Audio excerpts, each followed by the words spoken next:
Yahweh family, it said he has made be glad and rejoicing. Now with that being said, military cabinet, again, so this is purely for speculation, entertainment purposes only.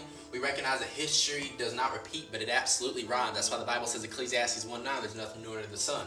So let's go ahead and get into it. So Agent Orange's military cabinet members are officially going on military bases, and his military officials are going on military bases, which should tell you they are preparing for a military conflict. Woo! We're cooking already. So let's go ahead and get into it. See, we are on the precipice of something very big, something cataclysmic and even monolithic. All the big words that I don't even know what they mean, just throwing them out there, right? But we are on a precipice of something, because again, they are preparing. The last time this happened reminds me of a German man in the 1940s. Y'all got to realize that if military officials are going to military bases and because they're unsafe, prepare for military style conflict. Why do you think that ICE is literally, you know what, we can't even get into that. They're basically the SS, but you know, it is what it is. Not every ICE person is bad, but we're gonna go ahead and get into the cycle right here. So and this shows you that this is why all this is beginning to happen. It all ties in together. But in 1783, 1776, yes, the United States was, declaration and, freedom and, July 4th, 1776. But the Revolutionary War didn't end until 1783.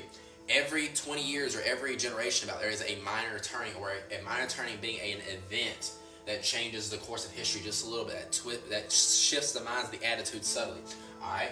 Now, every 3 to 4 generations, or every 4 turnings, or every 80 years, there is a major event, and these are the big 4 that we're talking about over the last 400 to 500 years. All right.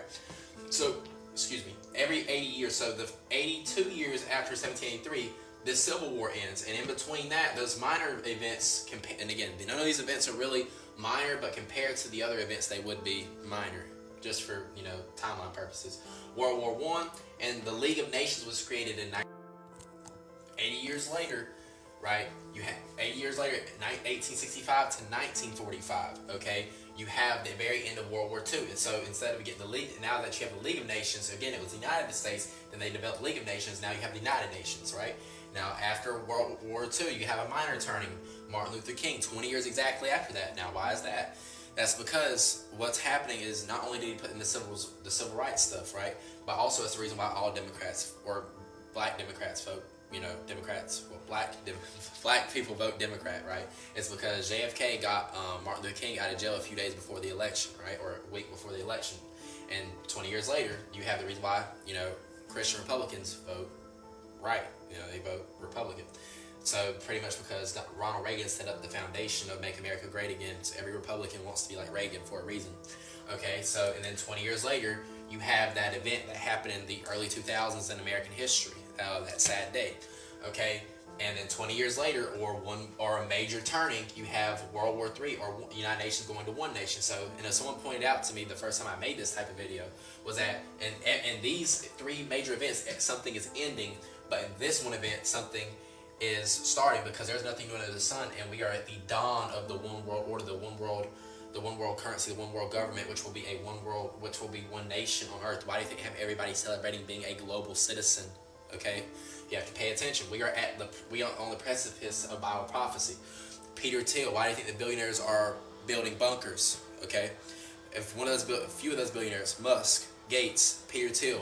Peter Thiel gave a 4-part lecture series on the Antichrist back in September. Peter Thiel is building a bunker. Revelation 6:15 through 17 said the mighty men, the rich men, the free men would hide themselves or would go and build bunkers basically, and hide under the caves, the rocks, the earth, and say, hide us from the wrath of the Lamb. So they know this is biblical. They know this is about the Bible, but they're banking on the fact that you don't. That's why they have a ride to safety for when the revolution begins, like they said in 2015. I don't know if it was the Emmys or whatever, but they just know that there's nothing. It's all true and ain't nothing new. See, history doesn't repeat, but it certainly rhymes, and it's going in a pattern. And this is why they're preparing for this conflict, because 2 Ezra chapter 13, verse 29 to 31 says that at the time of the Most High God begins to deliver His children deliver the people on earth. Right? At that time, the world will be close to panic. Why is the world close to panic? Because Revelation 12:12, the devil knows his time is short. Because he knows his time is short, he's freaking out. Right? Think about it like this. The plagues didn't come on Egypt until it was time for Yasharel's deliverance. The plagues, now 1619, this is going to be horrible because I'm not in the spot right now.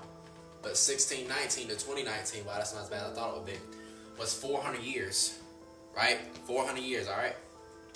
Now, what happened in 2019? We had C. We're going to call it C. C happened at the very end of 2019, right after, the timeline. Okay, now in the same way, you have the solution, warp speed.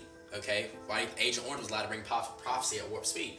Now, why did this major pestilence called C come on the world? It came on the world because in the same way it was time for the deliverance of Yasharel from Egypt, it was now time, but the pestilence came upon America and the world because it's now time for the deliverance of the children of Yasharel from the north country, Jeremiah 23, 7 and 8, and from all the countries where we are scattered.